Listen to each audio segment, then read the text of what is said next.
Hello बच्चों, good evening. कैसे हैं आप लोग? सब बढ़िया।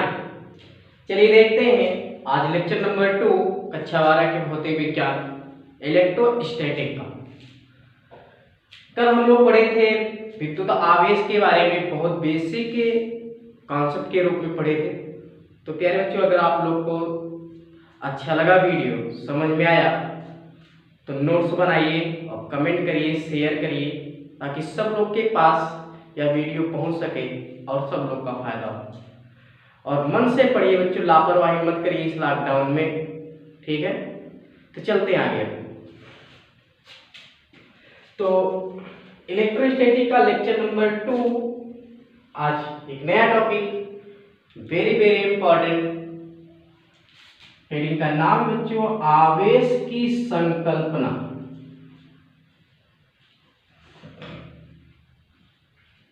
आवेश की संकल्पना।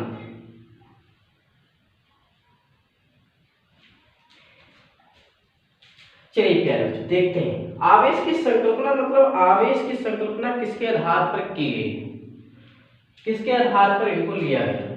तो चलिए बच्चे एक एग्जांपल लेते हैं। सोडियम Na, इसका जो इलेक्ट्रॉन होता है बच्चों, इसमें होता है कितना, 11, 2 8 1। और प्रोटॉन होता है कितना, 11। अब प्यारे बच्चों, ये तो या एक इलेक्ट्रॉन त्याग करेगा या तो 7 इलेक्ट्रॉन एक ले आए अपना अष्टक बनाने के लिए। तो प्यारे बच्चों, ये 7 इलेक्ट्रॉन तो कहीं से ला नहीं पाएगा, एक इलेक्ट्रॉन त्याग कर देगा। तो प्यारे बच्चों, अगर एक इलेक्ट्रॉन त्याग कर दिया तो Na त्यागने के बाद तो इसके पास बचेगा 2 8 और प्रोटॉन की संख्या वही रहेगी और यहां पर हो जाएगा +1 चार्ज। एक इलेक्ट्रॉन क्या कर दिया बच्चे, त्याग दिया। अब ये Na +4 आ गया, धन आवेशित हो गया। इसका मतलब बच्चों इलेक्ट्रॉनों की कमी, इलेक्ट्रॉनों की कमी अर्थात हानि। और दूसरा एग्जांपल लेते हैं Cl, इसमें इलेक्ट्रॉनों की संख्या होती है 2 8 7। या तो ये 7 इलेक्ट्रॉन दान कर दे या तो एक इलेक्ट्रॉन ही ग्रहण कर दे। तो क्या करें बच्चों, प्रोटॉनों की संख्या तो 17 ही होगा। जब एक इलेक्ट्रॉन कहीं से ले आएगा तो इसका मतलब Cl पर -1 चार्ज, अर्थात ये ऋण आवेश आया। तो ऋण आवेश का मतलब क्या हुआ, Cl पर माइनस चार्ज हुआ, इलेक्ट्रॉन यहां पर इतना हो गया और प्रोटॉन की संख्या 17 ही है। इसका मतलब इलेक्ट्रॉन की इसमें अधिकता हुई, वृद्धि हुई।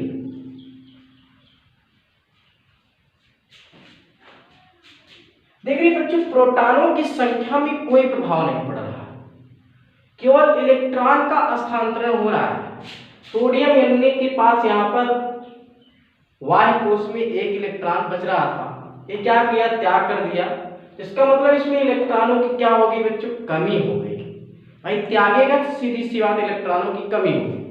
और इसी प्रकार क्लोरीन में देखा गया, तो क्लोरीन में क्या है कि यह एक इलेक्ट्रॉन ग्रहण करेगा तभी अपना अष्टक नियम बनाएगा, तो इसलिए इसमें इलेक्ट्रॉन की वृद्धि होगी।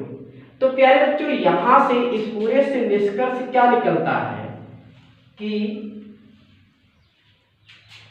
किसी वस्तु या किसी पदार्थ के आवेशित होने का तात्पर्य यह है कि उस पर इलेक्ट्रॉनों का स्थानांतरण होना, अर्थात आवेश की संकल्पना इलेक्ट्रॉन के आधार पर की जाती है, प्रोटॉन के आधार पर नहीं। क्लियर बच्चों? कॉपी कर लेना साइड में और यहां पर लिख लेना, आवेश की संकल्पना, आवेश की संकल्पना इलेक्ट्रॉनों के आधार पर की जाती है, इलेक्ट्रॉनों के आधार पर की जाती है।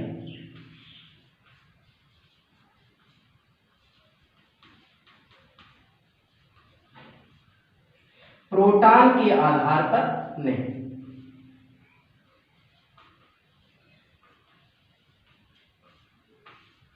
क्लियर बच्चों? कॉपी करिए।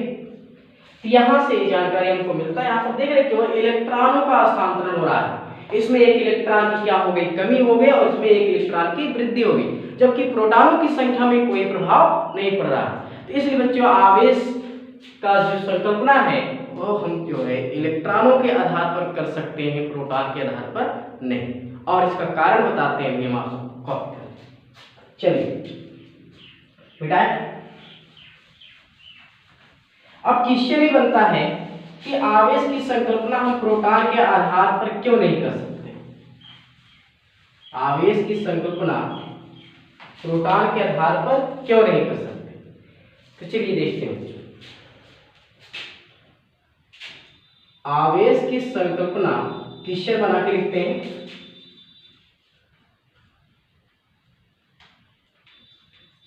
आवेश की संकल्पना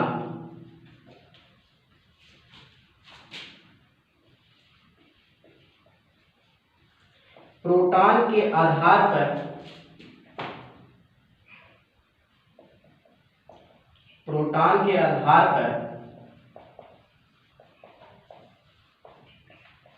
क्यों नहीं कर सकते।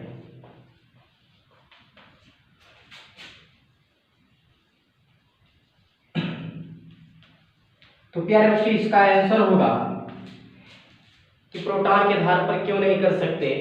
ध्यान देना, क्योंकि जो प्रोटॉन का द्रव्यमान होता है, पहला कारण है, फर्स्ट कारण नंबर फर्स्ट, कि जो प्रोटॉन का द्रव्यमान है वह इलेक्ट्रॉन के द्रव्यमान से 1837 गुना अधिक होता है,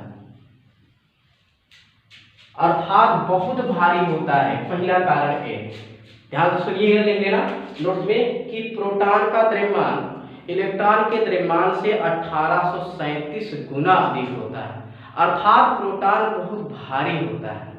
इसलिए हम आवेश की संकल्पना प्रोटॉन के आधार पर नहीं कर सकते। क्लियर?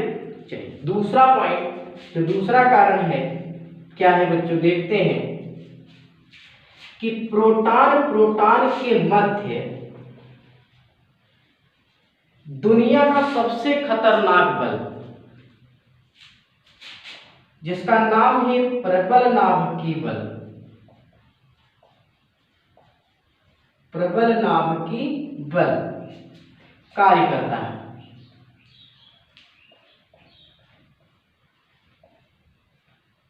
जिसके कारण प्रोटॉन क्या होते हैं, बंधे रहते हैं। लिख लेना बच्चों, दूसरा कारण है कि प्रोटॉन के मध्य दुनिया का सबसे खतरनाक बल, कौन सा बल है बच्चों, प्रबल नाभिकीय बल।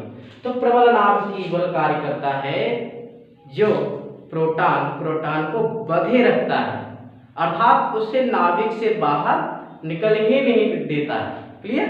तो ये चीज, तो जब ये प्रोटॉन जो है नाभिक से बाहर निकल ही नहीं पाएगा, तो ये जो है आवेश की संकल्पना इसके आधार पर नहीं कर सकते। क्लियर बच्चों? चलिए ये दो कारण थे कि आवेश की संकल्पना प्रोटॉन के आधार पर क्यों नहीं कर सकते हैं। तो कॉपी कर लीजिए।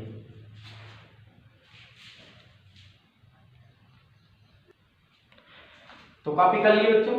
चलिए देखते हैं, तो समझ में आया, काफी इंपॉर्टेंट। आवेश की संकल्पना इलेक्ट्रॉन के आधार पर की जाती है, प्रोटॉन के आधार पर नहीं की जाती है। क्लियर? उसका कारण ये बताया गया।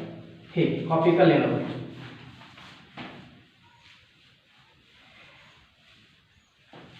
नेक्स्ट हेडिंग का नाम लिखिए,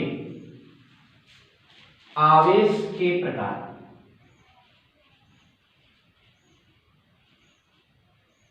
आवेश के प्रकार। प्यारे बच्चों, अभी आवेश की संकल्पना हम लोग पढ़े, तो आवेश की संकल्पना के आधार पर देखा गया कि जो आवेश है यह दो प्रकार का होता है, एक धन आवेश और एक ऋण आवेश।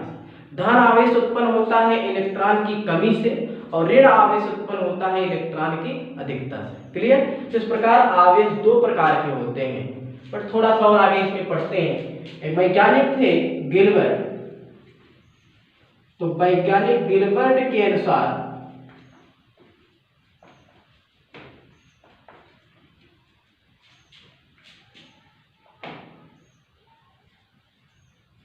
घर्षण से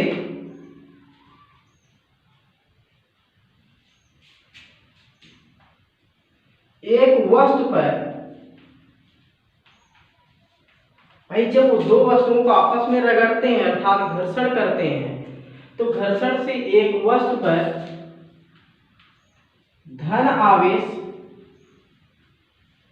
तथा दूसरी वस्तु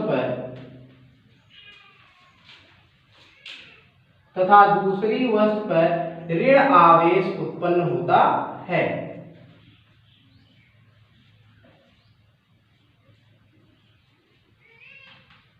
क्लियर बच्चों? तो इस प्रकार ये वैज्ञानिक विलियम गिलबर्ट के अनुसार बताया गया कि घर्षण से एक वस्तु पर धन आवेश और दूसरी वस्तु पर ऋण आवेश उत्पन्न होता है। फिर एक वैज्ञानिक थे जो कि अमेरिकन वैज्ञानिक थे, बेंजामिन फ्रैंकलिन। ये अमेरिकन वैज्ञानिक थे प्यारे बच्चों। इन्होंने धन आवेश व ऋण आवेश का नामकरण किया।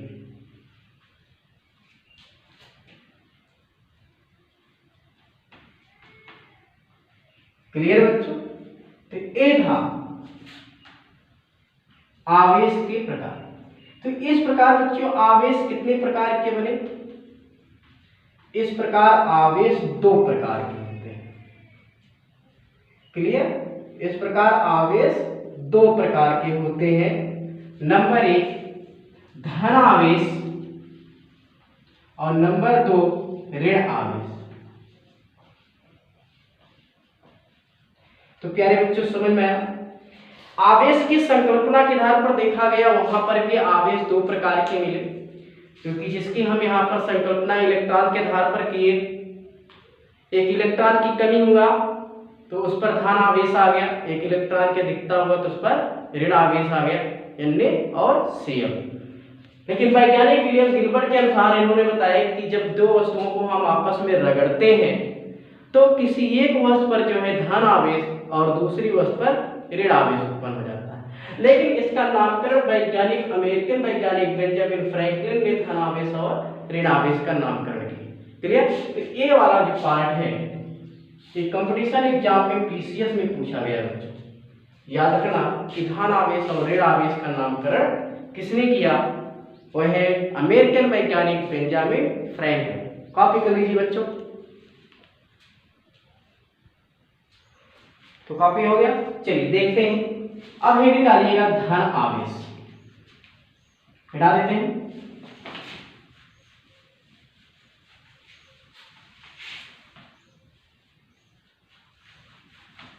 धन आवेश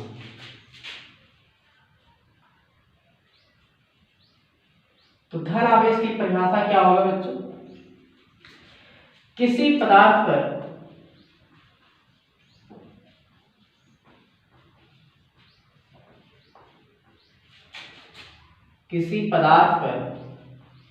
इलेक्ट्रॉनों की कमी से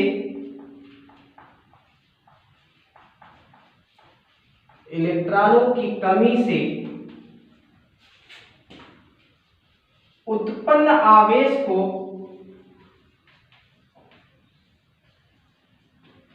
धन आवेश कहते हैं।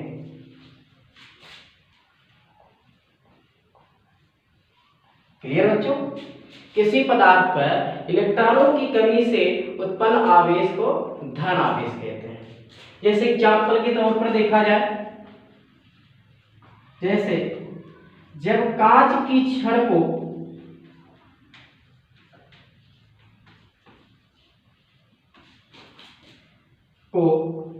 रेशम की छड़ से या रेशम की कपड़े से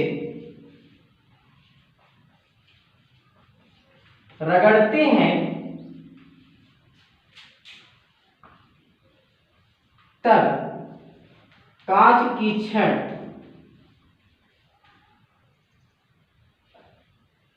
कांच की छड़ से इलेक्ट्रॉन, ध्यान देना, कांच की छड़ से इलेक्ट्रॉन बाहर निकलते हैं, इलेक्ट्रॉन निकल जाते हैं, तो कांच की छड़ से या कांच की छड़ पर धन आवेश उत्पन्न होता है। अर्थात बच्चों कांच की छड़ क्या करता है, इलेक्ट्रॉन त्यागता है, और जब इलेक्ट्रॉन त्यागेगा बच्चों तो इलेक्ट्रॉनों की कमी होगी, जब इलेक्ट्रॉनों की कमी होगी तो बच्चों तो यह क्या बनाएगा, धन आवेश बनाएगा। क्लियर? तो ए चीज, तो किसी पदार्थ पर इलेक्ट्रॉनों की कमी से उत्पन्न आवेश को धन आवेश कहते हैं, एग्जाम्पल के तौर पर जैसे लिखा गया, या दूसरा एग्जाम्पल लिख सकते हैं NaCl का भी, Na और Cl माइनस। इसमें इलेक्ट्रॉन की क्या हो रही है, कमी हो रही है, तो इस प्रकार इस पर धन आवेश, और इसमें इलेक्ट्रॉन की अधिकता होती है, इस पर क्या हो जाता है, ऋण आवेश। क्लियर? नेक्स्ट हेडिंग का नाम लिखिएगा ऋण आवेश। ऋण आवेश तो सेम परिभाषा ऐसी है कि किसी पदार्थ पर इलेक्ट्रॉनों की अधिकता से या इलेक्ट्रॉनों की वृद्धि से उत्पन्न आवेश को ऋण आवेश कहते हैं।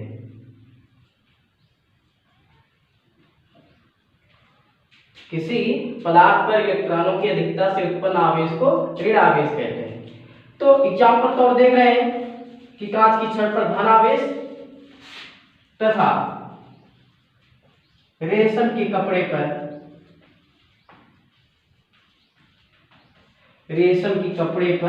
ऋण आवेश उत्पन्न हो जाता है।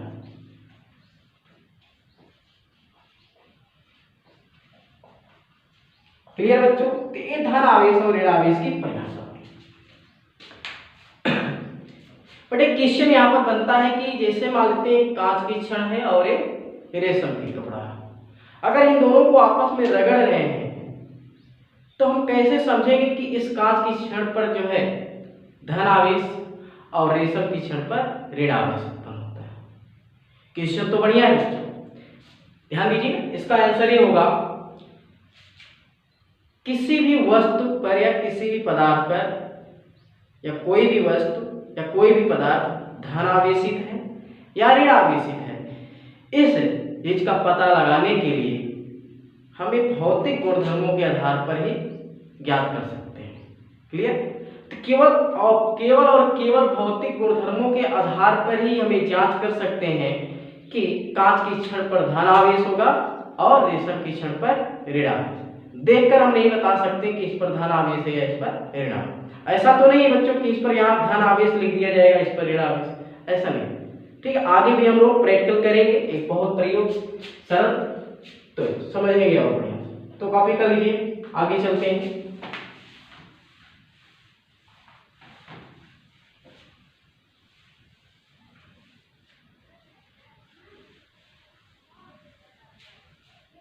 तो धन आवेश और ऋण आवेश समझ में आया बच्चों? चलिए, हेडिंग का नाम नेक्स्ट, सजातीय आवेश।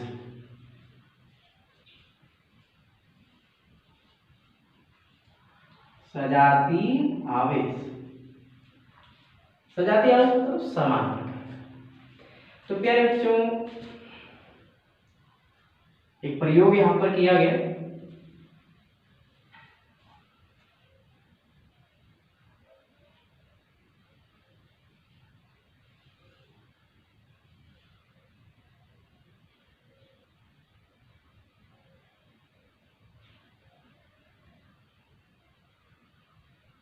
पहले बना लेते हैं फिगर।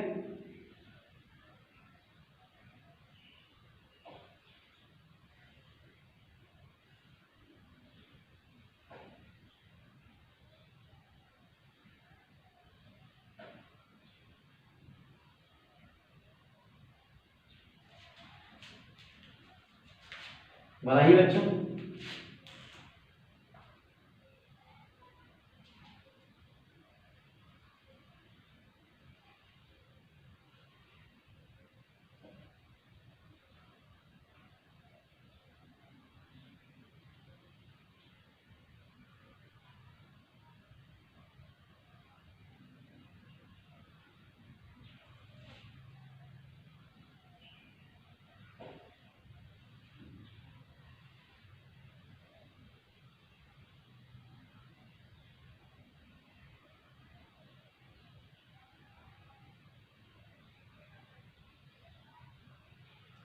चलिए बच्चों ध्यान दें,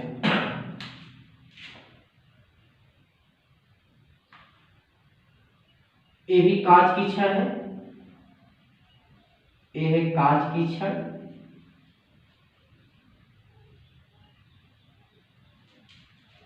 और ये भी कांच की छड़ है।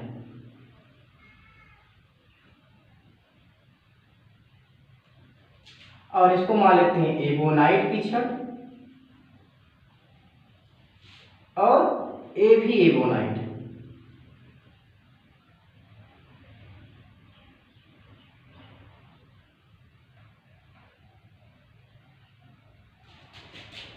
इसमें इसको मान लेते हैं कांच, और इसको मान लेते हैं एबोनाइट, और इसमें इसको मान लेते हैं एबोनाइट, और इसको मान लिया जाए कांच। क्लियर बच्चों? कांच की छड़ पर धनावेश होता है, भौतिक गुणधर्म यही कहता है, ये भी धनावेश,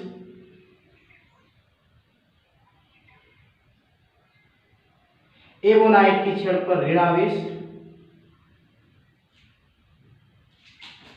कांच की छड़ पर धनावेश, एबोनाइट की छड़ पर ऋणावेश, फिर एबोनाइट की छड़ पर ऋणावेश, कांच की छड़ पर धनावेश। बहुत इंटरेस्टिंग टॉपिक है बच्चों, ध्यान से समझना। सजातीय आवेश और विजातीय आवेश की हम बात करने वाले हैं यहाँ पर। तो एक कांच की छड़, जब एक कांच की छड़ के संपर्क में हम दूसरी कांच की छड़ को ले आते हैं, ऐसे इसके समीप में ले आते हैं, तो प्यारे बच्चों ये इधर विक्षेपित हो जाता है और ये इधर विक्षेपित हो जाता है, मतलब दोनों दूर दूर हो जाते हैं, इधर भागने लगता है और इधर, अर्थात क्लॉकवाइज भागने लगता है तो एंटी क्लॉकवाइज भागने लगता है। सेम कहानी यहाँ पर, एबोनाइट की छड़ फिर एबोनाइट की छड़ जब एक दूसरे के समीप लाए जाते हैं तो ये भी वही प्रक्रिया होता है, एक क्लॉकवाइज भागने लगता है और एक एंटी क्लॉकवाइज। क्लियर? बट एक कांच की छड़ और एक एबोनाइट की छड़ जब इनको संपर्क में लाया जाता है ना, तो ये इधर मतलब इस एबोनाइट की छड़ की तरफ, और ये जो एबोनाइट की छड़ है एक कांच की छड़ की तरफ भाग, मतलब इन दोनों के बीच यहाँ पर आकर्षण होता है।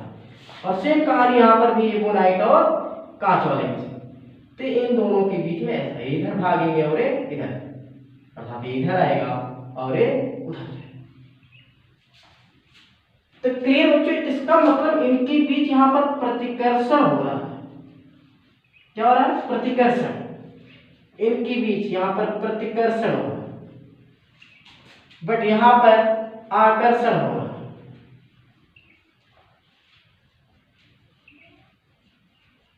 बात समझ में?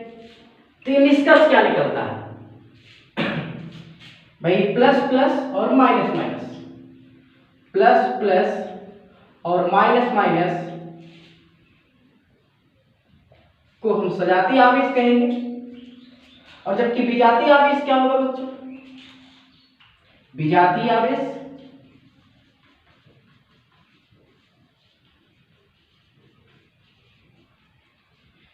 प्लस और माइनस या माइनस प्लस को हम विजातीय आवेश कहते हैं। क्लियर बच्चों? तो ये चीज था सजातीय आवेश, मतलब समान प्रकार के आवेश को हम क्या कहेंगे? सजातीय आवेश, और विपरीत प्रकार के आवेश को हम क्या कहेंगे? विजातीय आवेश। तो देख रहे प्यारे बच्चों, यहाँ से निष्कर्ष निकलता है कि सजातीय आवेश अर्थात समान प्रकार के आवेशों में प्रतिकर्षण और विजातीय आवेशों में आकर्षण होता है। क्लियर बच्चों? अब इसका मतलब बच्चों ये ध्यान दिया जाए तो ए प्लस प्लस इसमें प्रतिकर्षण, माइनस माइनस प्रतिकर्षण, और प्लस माइनस आकर्षण, माइनस प्लस आकर्षण। तो इसका मतलब यहाँ पर अगर बात की जाए तो बल कौन सा बल कार्य कर रहा है? तो प्रतिकर्षण बल इसमें लगेगा। कैसा बल बच्चों? प्रतिकर्षण बल। इन दोनों में प्रतिकर्षण बल कार्य कर रहा है, प्रतिकर्षण बल कार्य, और इन दोनों में प्यारे बच्चों आकर्षण बल कार्य करता है। क्लियर? तो ध्यान देना, समान प्रकार के आवेशों के बीच प्रतिकर्षण बल और विपरीत प्रकार के आवेशों के बीच आकर्षण बल कार्य करता है। और इन्हीं बल के कारण समान प्रकार के आवेश एक दूसरे को प्रतिकर्षित करते हैं और विपरीत प्रकार के आवेश एक दूसरे को आकर्षित करते हैं। तो कॉपी कर लीजिए बच्चों, समझ में आया सजातीय आवेश और विजातीय आवेश? कॉपी करिए।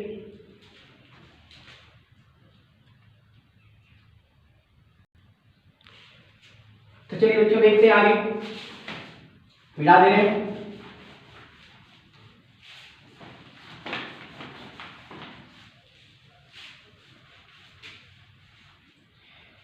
नीचे नोट करके लिखना आप लोग। नंबर 1, समान प्रकार के आवेश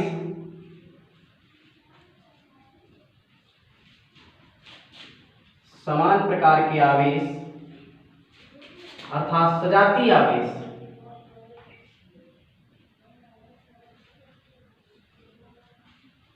सजातीय आवेश प्लस प्लस या माइनस माइनस एक दूसरे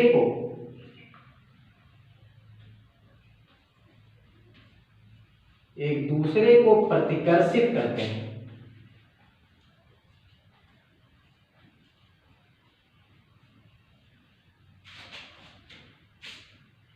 किसके कारण प्रतिकर्षित करते हैं? जो प्रतिकर्षण बल के कारण। और इनके बीच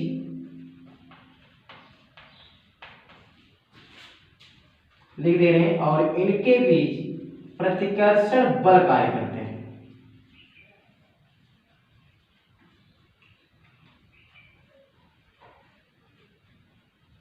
तो क्लियर बच्चों? समान प्रकार के आवेश अर्थात सजातीय आवेश प्लस प्लस और माइनस माइनस एक दूसरे को क्या करते हैं? प्रतिकर्षित करते हैं। अर्थात इन आवेशों के बीच जो समान प्रकार के आवेश होंगे इनके बीच प्रतिकर्षण बल। क्लियर? चलिए दूसरा पॉइंट, विपरीत प्रकार के आवेश अर्थात विजातीय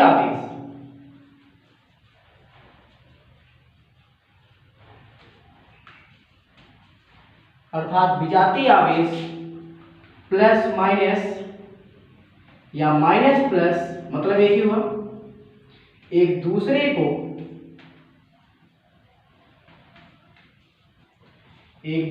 को आकर्षित करते हैं।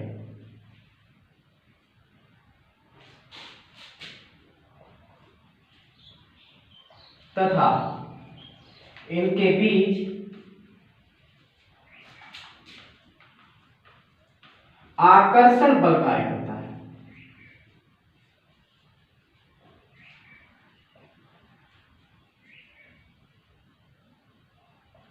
क्लियर बच्चों?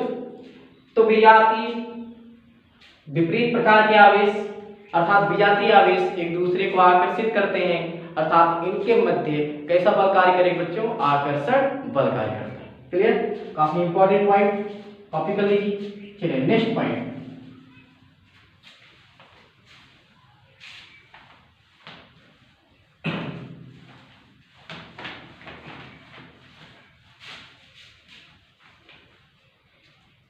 तीसरा पॉइंट बच्चों नोट में जो लिखा है मेरे उसको जरूर याद रखा करिए।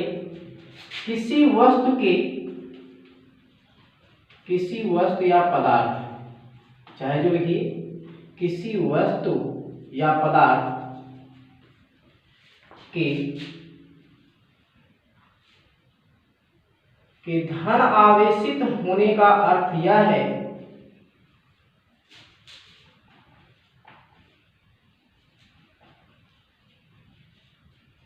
धनावेशित होने का अर्थ है कि उस पदार्थ पर इलेक्ट्रॉन की भाई धनावेशित हो रहा है, इसका मतलब इलेक्ट्रॉन की क्या होगी बच्चों? हानि होगी या वृद्धि होगी? बताइए। धनावेशित हो रहा है, इसका मतलब इलेक्ट्रॉन की कमी हो, तो उस पदार्थ पर इलेक्ट्रॉन की कमी हो। क्लियर? तो अगर आपसे पूछा जाए किसी पदार्थ के धनावेशित होने का क्या अर्थ है, तो आप बताएं कि किसी पदार्थ के धनावेशित होने का अर्थ यह है कि उस पदार्थ पर इलेक्ट्रॉनों की कमी होना। ठीक है, अर्थ है कमी होना या होना। क्लियर? चलिए चौथा पॉइंट, किसी वस्तु या पदार्थ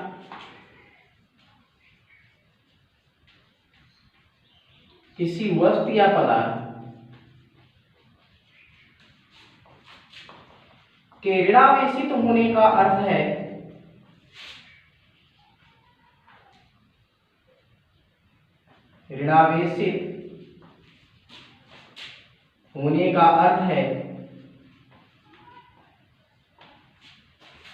कि उस पदार्थ पर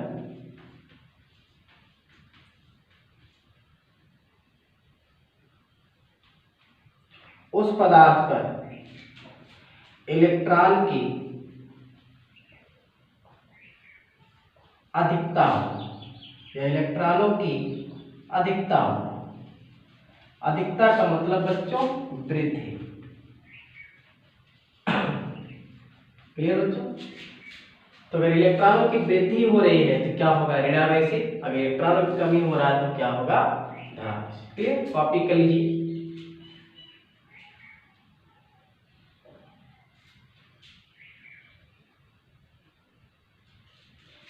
हो गया? चलिए नेक्स्ट पॉइंट, 4 हो गया।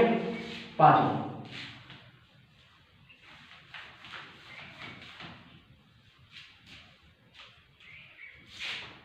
किसी वस्तु, जो बच्चों पढ़ाया गया उसी को लिखा रहे हैं, शॉर्ट। किसी वस्तु के विद्युतीकरण या आवेशित